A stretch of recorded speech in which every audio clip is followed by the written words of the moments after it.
मेहनत इतनी खामोशी से करो कि तुम्हारी कामयाबी शोर मचाए।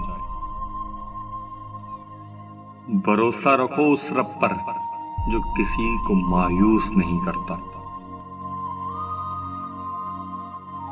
कुछ लोगों से नफरत नहीं होती, बस इनको मोहब्बत देना मुश्किल हो जाता है।